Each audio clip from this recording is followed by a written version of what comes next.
Olá, boa tarde. Agora 12h51. Os mototaxistas de Taubaté fizeram esta manhã um protesto na frente da casa do prefeito. As principais reclamações foram devido ao alto número de motos clandestinas, além da cobrança mensal de uma taxa de seguro. A manifestação em frente à casa do prefeito teve início por volta das 7 horas da manhã. As imagens cedidas por um dos mototaxistas mostram um momento em que cerca de 100 profissionais participam do protesto. Entre as reivindicações estão o aumento da fiscalização para impedir a circulação de motociclistas sem documentação e o pagamento de uma taxa de seguro municipal, além do valor obrigatório já pago ao governo federal por danos pessoais causados por veículos automotores de via terrestre, o DPVAT. O nosso motivo é estar indo contra os mototaxistas clandestinos e também deixar claro que a gente está pagando um seguro que está com juro abusivo, está cobrando uma taxa abusiva mensalmente. Esse valor de 3 anos para cá, ele mais que quadriplicou. Ele era um valor de R$12 e hoje está sendo imposto para que nós pagamos R$ 54,30. O mototaxista também explicou que manter o pagamento dos tributos em dia nem sempre garante o direito à indenização e assistência em caso de acidente. Nós temos casos aí, inclusive agora tinha 2 casos aí, de um motoqueiro da nossa agência que fraturou a perna em 2 ou 3 lugares e uns 2 meses ele não recebeu até agora nenhum benefício. Tem um outro caso de um motoqueiro que fraturou o braço, tem mais de 40 dias também, ou 2 meses também, e até agora ele não recebeu nenhum benefício.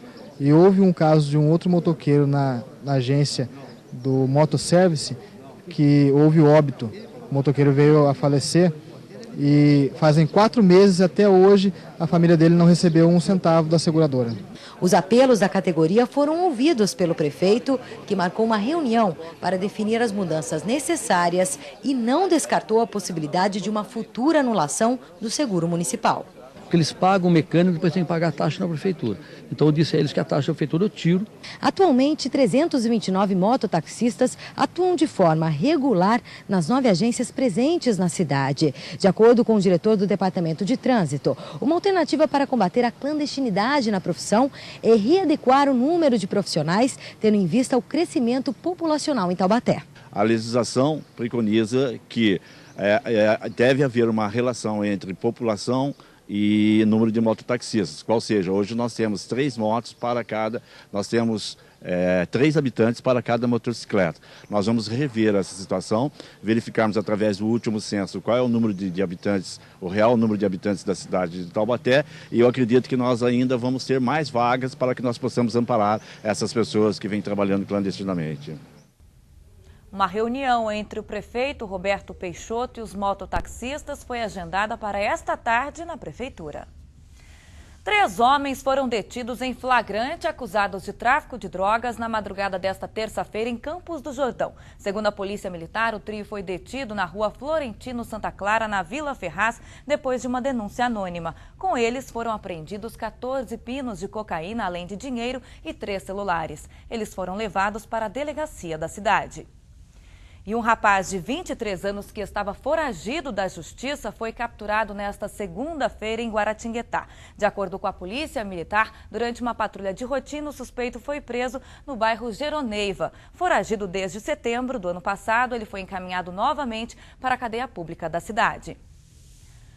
Há 2 anos, São Luís do Paraitinga foi destruída por uma enchente. O rio que corta a cidade teve seu nível elevado em 10 metros. O município já foi praticamente reerguido e a Defesa Civil monitora constantemente as águas do rio Paraitinga.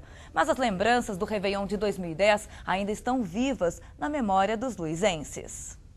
A farmácia de Luiz foi totalmente reformada depois de ser destruída pela enchente de 2010.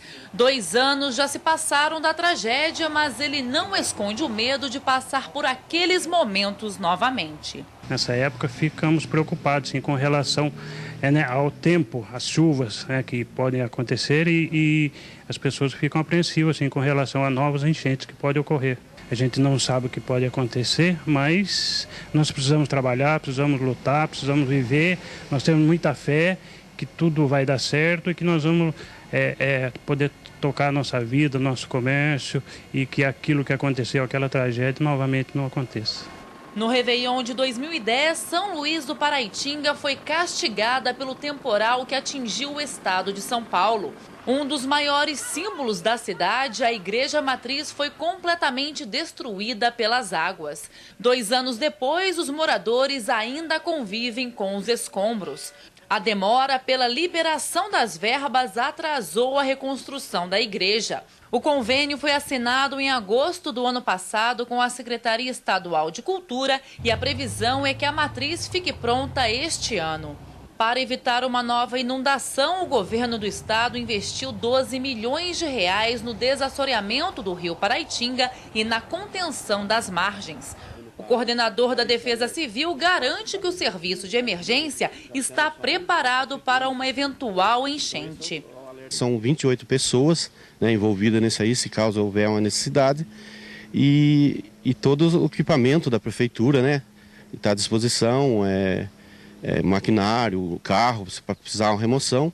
Esse ano, a Defesa Civil da cidade conta com a ajuda desse equipamento que mede o nível das águas do rio e a quantidade de chuva. São 7 aparelhos como esse instalados ao longo de todo o rio Paraitinga. Essas estações conseguem prever com até 6 horas de antecedência o início de uma enchente. As informações registradas são enviadas para a Central de Monitoramento do DAE em Taubaté. Caso o nível do rio Paraitinga ultrapasse 2 metros do normal, um alerta é enviado para a Defesa Civil. A gente já tem uma base de quanto pode estar enchendo, um nível, né, que pode chegar o rio. A gente avisa com antecedência. Régua, Fluviômetro, que tem mandado com a gente por telefone, o município de Cunha, a estrada de Guaracunha. Esse é o equipamento que a gente tem. Hoje existem 300 famílias ribeirinhas em São Luís do Paraitinga. A casa de Dona Yolanda ficou debaixo d'água em 2010. Apesar da rotina ter voltado ao normal, a aposentada teme uma nova cheia do rio. Tem hora que eu sinto um gosto ruim, mas daí eu tenho fé em Deus. Que não, mas a gente fica de olho, tem fé em Deus primeiramente, mas a gente fica de olho, né? E no próximo bloco, saiba como fica o tempo esta tarde na região e ainda quais são as metas para o ano novo. Para que não sejam apenas promessas, especialistas dão algumas dicas. Não saia daí.